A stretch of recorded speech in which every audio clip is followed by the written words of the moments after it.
तकरीर होगी मुकर्रम डॉक्टर जाहिद खान साहब सदर कज़ा बोर्ड बरतानिया ग़लबा इस्लाम के लिए हज़रत मसीह मऊद अलैहिस्सलाम की दिली तड़प के मौजू पर अंग्रेज़ी में ख़िताब फरमाएंगे।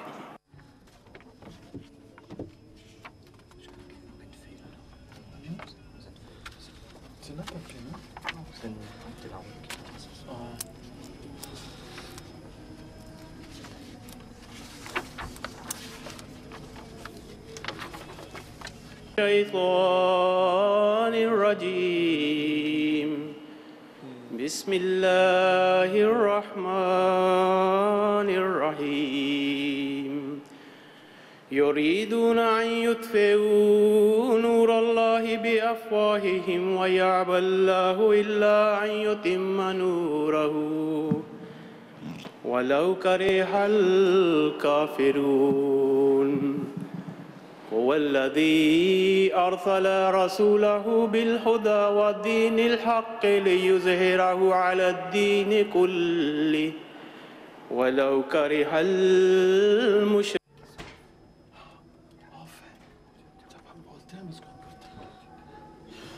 Cher Monsieur le Président, mes frères et sœurs, c'est un honneur de m'adresser à cette assemblée sur le sujet du Messie promis et sa profonde angoisse pour la victoire de l'islam.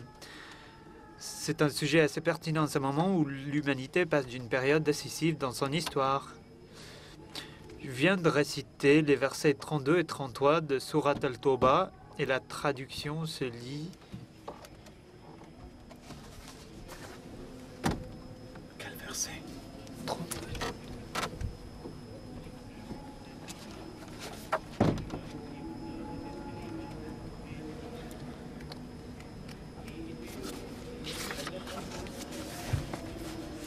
Ils désirent éteindre la lumière d'Allah par leur bouche, mais Allah ne permettra rien excepté qu'il complétera sa lumière, bien que cela puisse déplaire aux mécréants. C'est lui qui a envoyé son messager avec la direction et la religion de la vérité pour la faire prévaloir sur toutes les autres religions, bien que cela puisse déplaire aux idolâtres. Ces versets traitent de l'unification de l'humanité sous la banderole d'une seule foi, et qui de mieux pour l'expliquer que celui qui a été élevé par Allah avec ce même but. Ces versets sont extraits de son livre Chashma et Mirafet. Hazrat Mirza Ghulam Ahmad, le Messie premier et Mahdi l'Islam, explique: vu que le prophétat du saint prophète sallam va jusqu'au jour du jugement dernier et qu'il soit Khatam al-Anbiya, Dieu n'avait pas planifié une humanité unifiée par une seule foi pendant sa vie, puisque cela aurait marqué la fin de son époque. Et on aurait pu penser que, puisque la tâche avait été dévolue et terminée par le saint prophète, sallam, que son prophétat était également arrivé à sa fin. Ainsi donc, Dieu avait laissé l'unification de l'humanité et le fait qu'ils acceptent une seule foi pour la partie dernière du prophétat du saint prophète, sallam, ce qui serait également la période de l'approche du jour de jugement dernier. En vue de cela, Dieu avait nommé un adjoint de ce même Ummah, qui s'appelait le Messie promis. Et après lui, les Khatamul Khulafa. Donc, comme le saint prophète se trouve au début de son prophétat, de la même manière, le Messie promis se trouve vers sa fin.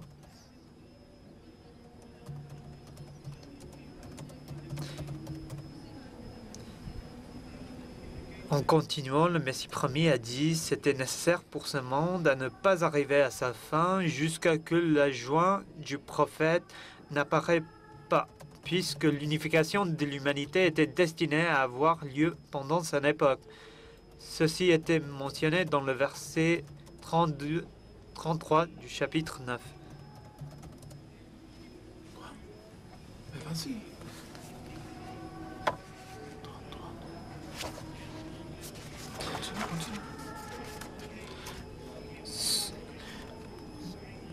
Tous les érudits qui m'ont précédé sont d'accord que cette triomphe sera accomplie dans l'époque du Messie promis.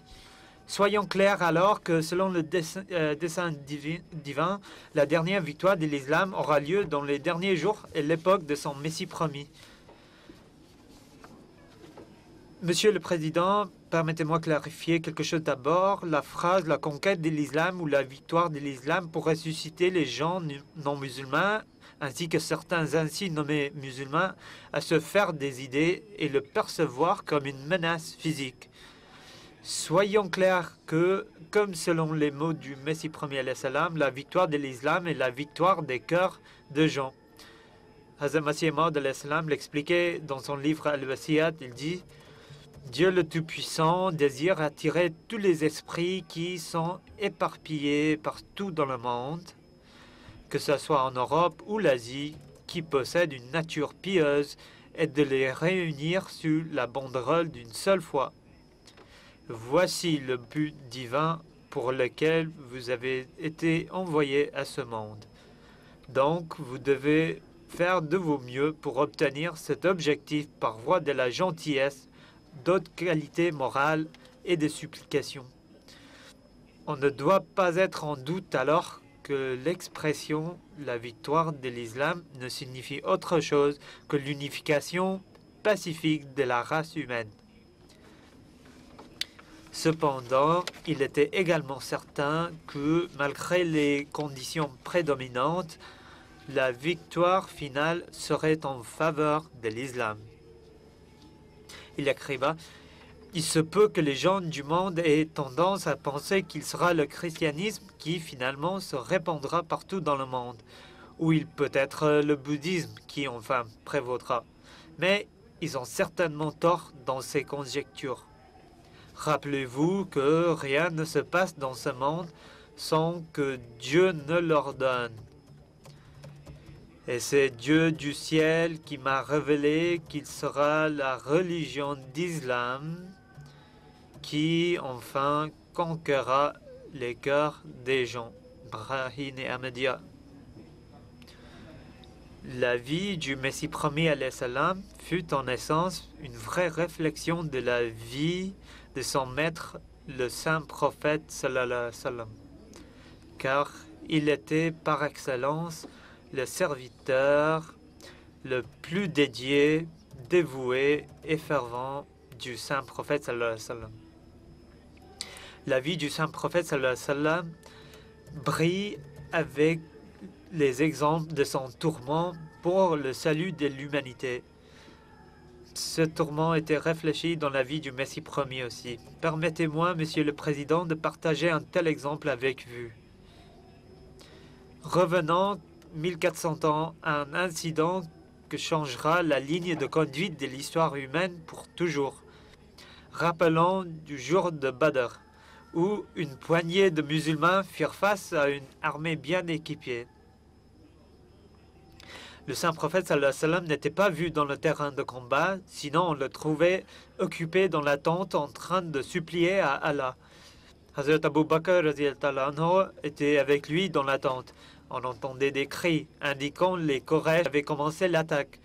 Le saint prophète sallallahu alayhi wa sallam continuait ses prières et on l'entendra implorer « Allah, je te rappelle de ta promesse et je te prie pour son accomplissement. Ô Seigneur, si tu fais périr ce groupe de musulmans aujourd'hui, ta vénération serait totalement abandonnée dans la terre. » Il continuait ses prières en tourment, se levant et se tombant en prosternation. Mes chers frères, j'ai pris la liberté de présenter cet exemple en vue de vous donner un aperçu du tourment du saint prophète sallallahu alayhi wa sallam que l'homme devrait croire. Cela nous montre un peu le même tourment et la même envie que démontrait son serviteur le plus dévoué, le Messie premier alayhi salam. Encore une fois, quand l'humanité se trouvait à deux doigts du désastre, dans une période troublée de l'histoire humaine, quand l'homme perdait son affiliation avec sa créateur, le Messie premier Mahdi alayhi salam fut élevé pour accomplir la promesse d'Allah. Fut-il un autre jour comme celui de la bataille de Badr? Le Messie premier alayhi salam était scandalisé par l'état pitoyable des musulmans, par le ciblage de l'islam de tous les coins, par l'abnégation d'un Dieu vivant par les abominables attaques contre le Saint-Coran et par les attaques sur le personnage de son maître sallallahu alayhi wa sallam. Tout cela, il trouvait extrêmement douloureux et il était vraiment perturbé. Ce que l'on peut sentir de ces nombreuses écritures. Son plus grande douleur, c'était l'abnégation de Dieu le Tout-Puissant. La fondation de la victoire de l'islam fallait être centrée sur l'unicité d'Allah et la proche association de l'homme avec son Créateur. Il en était passionnant et il implorait à tout le monde T'as fini, non? ये दौलत लेने अगरचे जान देने से मिले और ये लाल खरीदने के लायक है अगरचे तमाम वजूद खोने से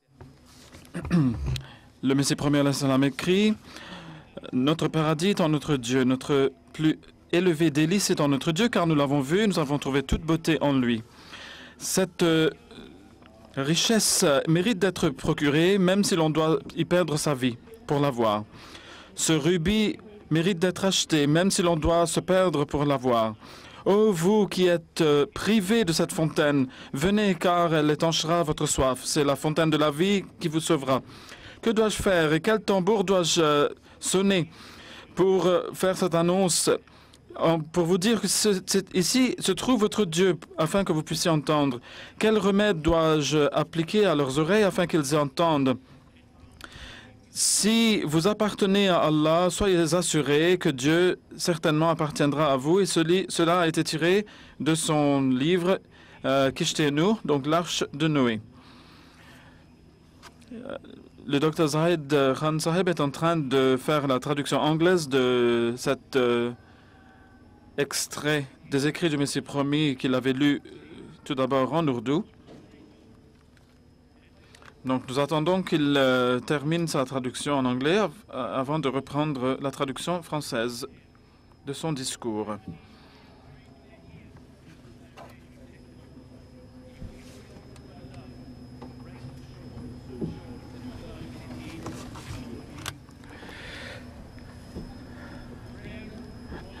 La prière était son arme et il demanderait aux autres de venir l'aider dans cette cause noble. Avant même d'avoir fait sa revendication, l'agonie qu'il ressentait pour l'état des musulmans et ce grand désir qu'il avait qu'ils soient sauvés, le fit visiter 2 fois le Maulvi Abdullah Ghazni, un personnage éminent qui avait été expulsé d'Afghanistan. La raison de cette visite n'était pas pour un gain personnel ou pour être reconnu par cette personne, mais au contraire, c'était à cause de son désir intense pour la victoire de l'islam.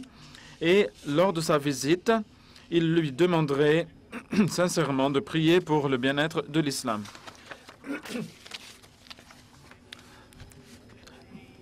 Désormais, toute sa vie, tous ses efforts et toutes ses énergies allaient être plongés dans la défense de l'islam. Ses écrits se sont donc étendus jusqu'à englober des douzaines, littéralement, de chefs-d'œuvre littéraires qui sont remplis de ce désir sincère pour la victoire de l'islam. Alors, si vous étudiez la vie du Messie promis, vous verrez l'agonie qu'il ressentait face à l'état que connaissaient les musulmans. Le temps de la dernière calamité qui avait été destinée pour les derniers jours de l'islam n'est-il pas arrivé? Quelqu'un peut-il prouver du Saint-Coran et du Hadith qu'un autre temps viendra, qui va apporter des épreuves plus grandes que celles d'aujourd'hui? Il dit, ô vous qui dormez, réveillez-vous, ô vous qui êtes négligents, levez-vous, car vous êtes vous vous tenez devant une grande révolution. C'est le temps de pleurer et non de dormir. Et c'est le temps de supplier. Ce n'est pas le moment de se moquer ou de ridiculiser les gens ou de les condamner d'hérésie. Priez que Dieu, le Tout-Puissant, puisse vous donner la vue spirituelle afin que vous puissiez percevoir complètement et parfaitement cette obscurité qui prévaut et que vous puissiez voir la lumière avec laquelle la miséricorde divine compte l'enlever, donc cette obscurité. Nous attendons que le docteur finisse de traduire cet extrait qu'il avait lu à l'instant. Dans son livre Fath al-Islam, c'est-à-dire la victoire de l'islam, et Monsieur le Président, ce seul livre aurait suffi pour couvrir ce discours d'aujourd'hui. Écrit en 1890, le Messie promis expliqua quels efforts seraient nécessaires pour atteindre ce but, en disant que l'islam va reprendre vie et va fleurir comme il avait fleuri au début. Le jour de la gloire et de la ressuscitation de l'islam, du renouveau de l'islam, va poindre encore une fois comme ce jour s'était levé sur l'islam au début. Mais ce temps n'est pas encore là. Nous devons faire des efforts, et c'est au prix de nos efforts et de notre transpiration. Et peut-être que notre foi va commencer à saigner en ce faisant. Mais nous devrons faire tous ces efforts afin que nous atteignions ce noble objectif, ayant abandonné tout confort pour ce faire, et que nous sacrifions volontairement notre honneur pour cette cause. Voilà la rançon que l'islam nous demande. C'est cette mort sur laquelle dépend la vie de l'islam, la ressuscitation des musulmans et la manifestation du Dieu vivant. Les premières personnes à être adressées par ce discours étaient les musulmans eux-mêmes, ceux qui s'étaient éloignés de l'islam de leur maître, le prophète Mohammed sallallahu alayhi wa sallam. Le Messie promis rappela aux musulmans leur folie et leur demanda de penser, de réfléchir sur leurs faiblesses. Aujourd'hui, l'islam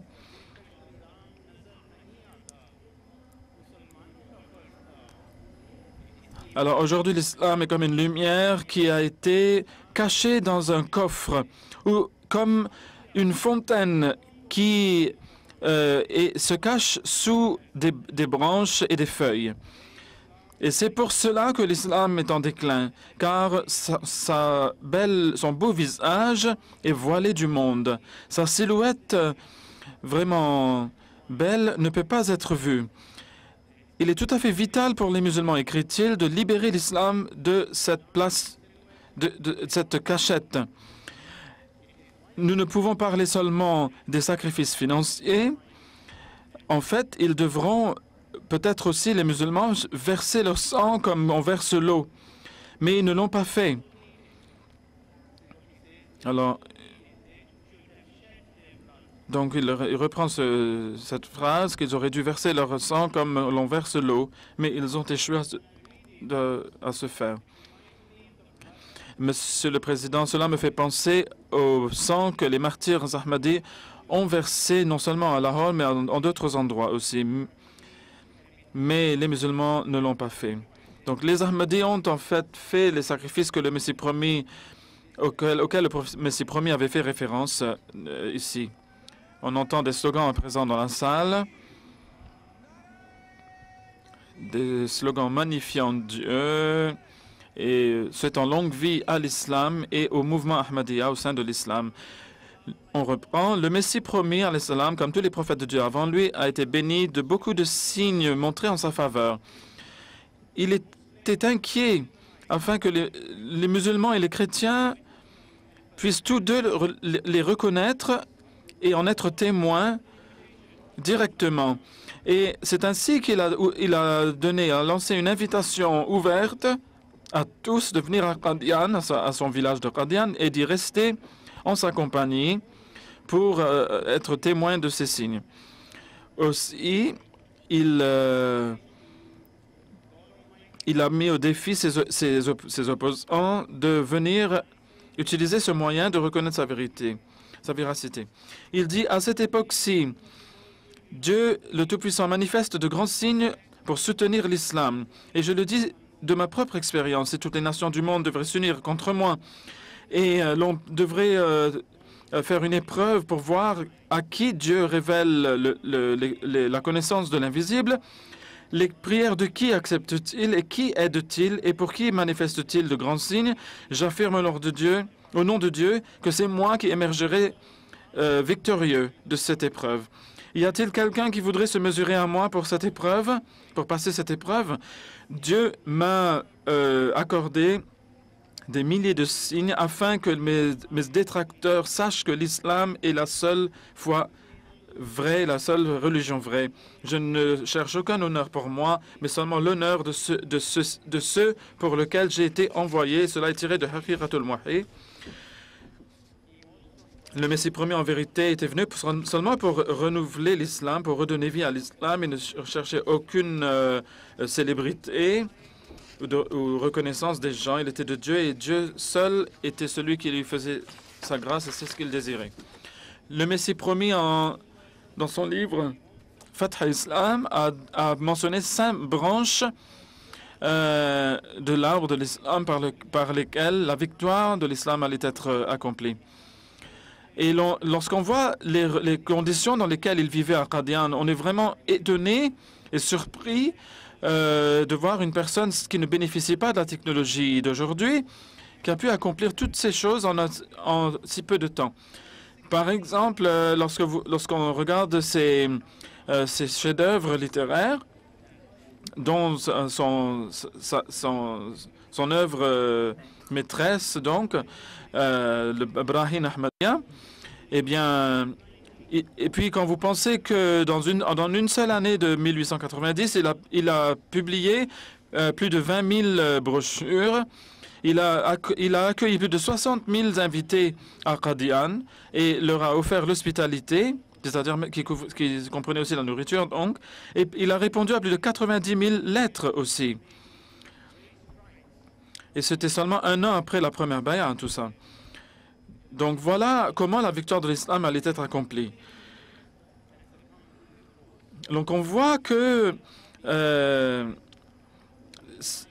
le christianisme, l'histoire donc nous montre que le christianisme était en train de faire de grands progrès à cette époque-là, dans le sous-continent indien en particulier, à travers leurs activités missionnaires très étendues. Et d'autres fois, y compris celles des musulmans, avaient succombé devant cette force chrétienne. Mais afin d'assurer la conquête de l'islam, il devait prouver que les doctrines telles que la Trinité étaient erronées. Et on voit son angoisse de cette référence. Il dit que j'ai été envoyé pour réformer les mots qui ont été créés de la doctrine de la Trinité. Mon cœur souffre au-delà de toute mesure lorsque je contemple ce fait douloureux qu'il y a plus de 400 millions de personnes qui pensent que Jésus est Dieu. Donc, des chiffres de l'époque. Je ne pense pas que j'ai été plus blessé ou angoissé de toute ma vie comme j'ai été blessé par cette doctrine. Aurait-il été possible que je meure sous le poids de cette douleur? Eh bien, je serais mort à cause de cette question de comment Dieu ont-ils pu abandonner Dieu qui n'a pas d'associé pour adorer à sa place un homme humble. Donc, et pourquoi il ne croit pas que le prophète Mohammed sallallahu alayhi wa sallam était la vraie source de direction?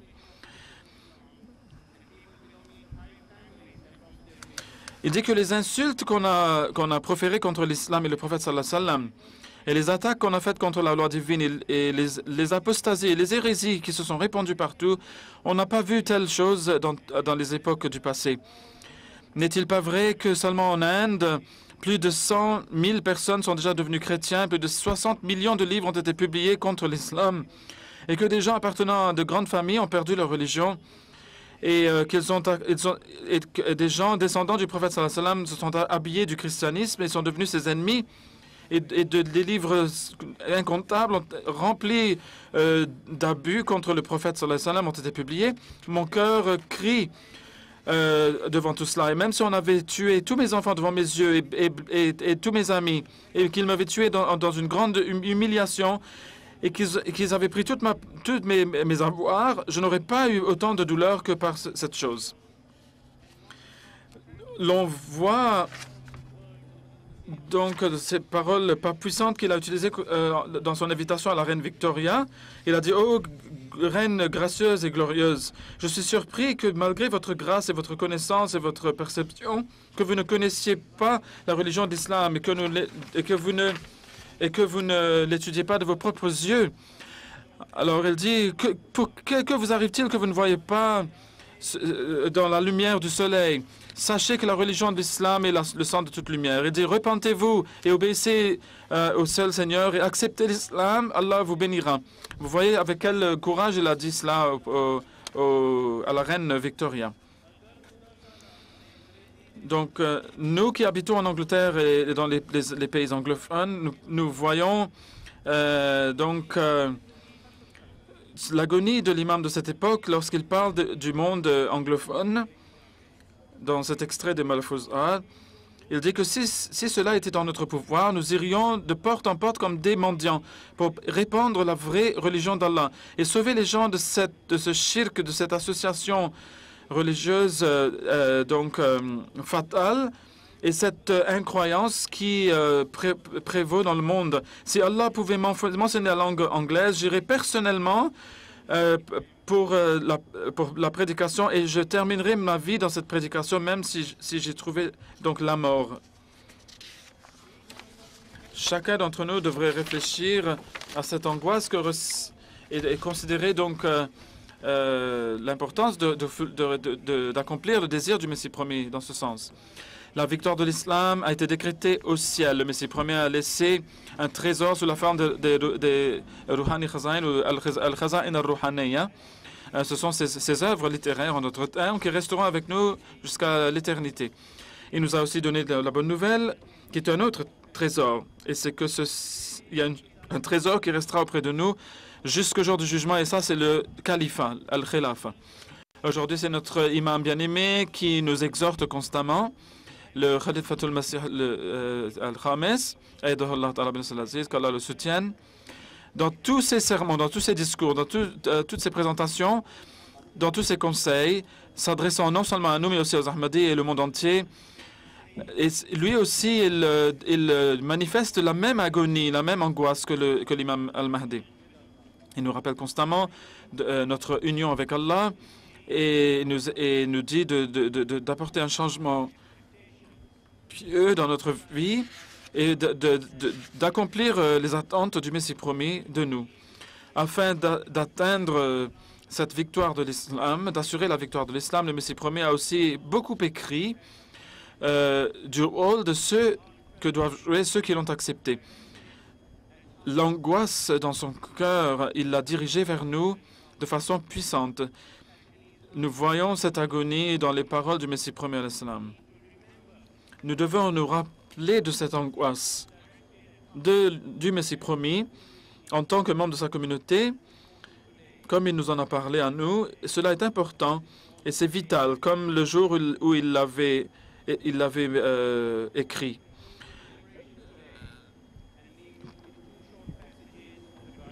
Monsieur le Président, je vais terminer ici. Je vous laisse avec un passage qui illustre ce que j'ai dit des écrits du Messie promis. Un rappel de nos responsabilités et de notre rôle à jouer sur le chemin vers la victoire de l'islam. Il dit,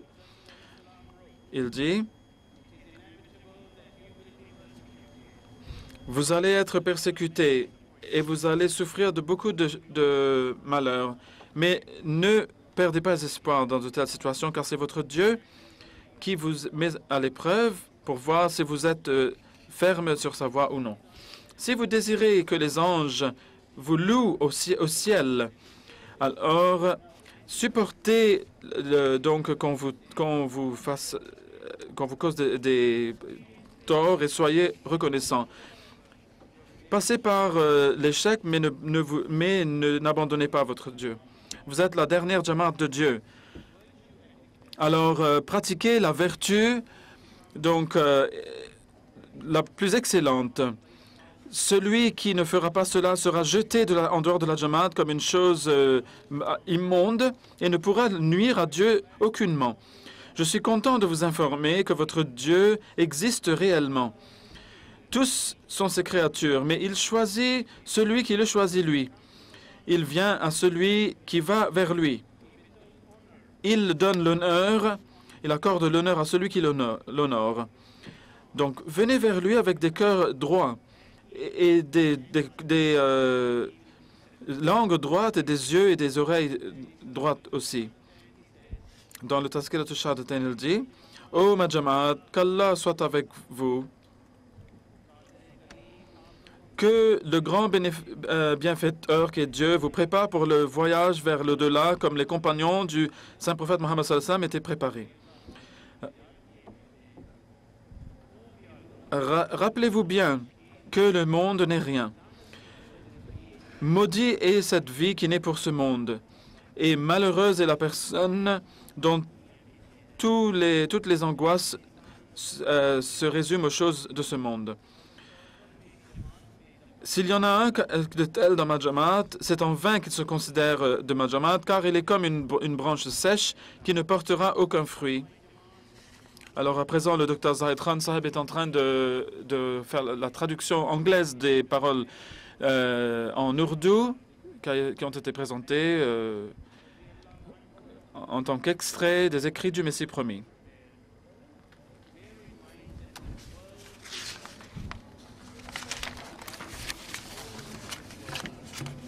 Donc nous attendons que le docteur Zahid Khan termine ici.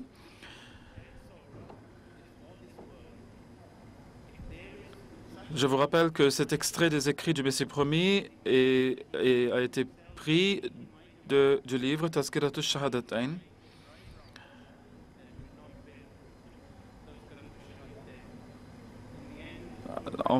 À la fin, je voudrais dire que nos prières et nos efforts soient toujours dirigés avec fermeté sur ce chemin, qu'Allah nous donne la force de remplir nos responsabilités et nos devoirs envers cette victoire de l'islam. Amin.